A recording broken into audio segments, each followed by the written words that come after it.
Welcome to D.Y. Patil College of Engineering and Technology, a trusted destination for engineering, education, and transformative learning. Established in 1984, the Institute has been shaping engineers through quality technical education, building a proud legacy of achievement and trust. Today, it stands as one of the premier institutions in the country, recognized for its commitment to innovation, impactful research, and a tradition of academic excellence. D.Y. Patil College of Engineering and Technology, building engineers for the real world.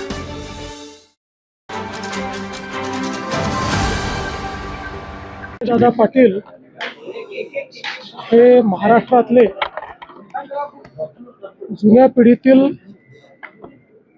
सामाजिक राजकीय क्षेत्रातलं एक अतिशय अग्रणी नाव होतं. आपल्या सर्वांना कल्पना आहे की जीवनामध्ये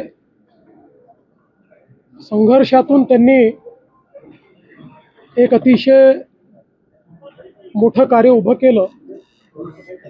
शिक्षणाचं क्षेत्र असेल, सहकाराचं क्षेत्र असेल, उद्योगाचं क्षेत्र असेल, या प्रत्येक क्षेत्रामध्ये त्यांनी प्रचंड मोठं कार्य उभं केलं आणि सामान्य माणसाला दिलासा देण्याचं काम त्यांनी केलं.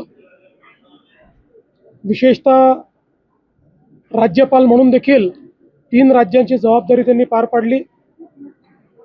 त्यापूर्वी आमदार म्हणून असेल, वेगवेगळ्या पदांवर त्यांनी जे काम केलं, प्रत्येक कामाचा त्यांनी आपला एक ठसा उमटवला आणि सर्व पक्षांमध्ये अतिशय जवळचे संबंध त्यांचे होते. व्यक्तिगत माझे देखील त्यांचे अतिशय चांगले संबंध होते आणि ते केवळ नेते नव्हते, तर ते एक विचारवंत होते. त्यांच्याकडे सांगण्यासारखे विचार होते, मार्गदर्शन होतं. त्यामुळे त्यांना कधी भेटलं तर त्यातनं आपल्याला नवीन विचार मिळायचा. तो आध्यात्मिक विचार असेल किंवा एकूणच आपल्या संपूर्ण जीवनाला बदलू शकेल असा विचार डी.वाय. दादांच्या माध्यमातून मिळायचा.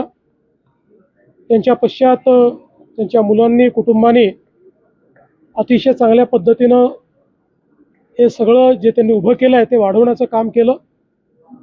पण एक कृतार्थ जीवन ज्याला म्हणतो, अशा पद्धतीचं जीवन डी.वाय. दादा जगले. आणि म्हणूनच आज मी या ठिकाणी त्यांना विनम्र श्रद्धांजली देण्याकरता आलो.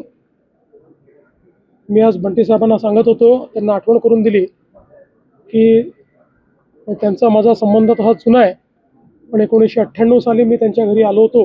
नंतरही आलो, पण ते पहिल्यांदा आलो होतो त्यावेळेस मी महापौर होतो.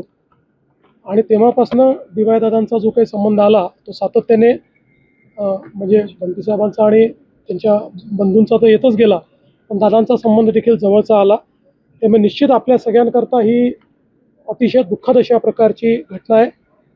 त्यांच्यासारखे नेते आपल्याकडे निघून जाणं हे महाराष्ट्रामधल्या जुन्या पिढीतल्या जाणत्या नेत्याचं जाणं हे निश्चितपणे केवळ कोल्हापूरकरांकरता नाही, तर संपूर्ण महाराष्ट्राकरता ही एक हानी आहे. आणि म्हणून त्यांना मी विनम्र श्रद्धांजली देतो.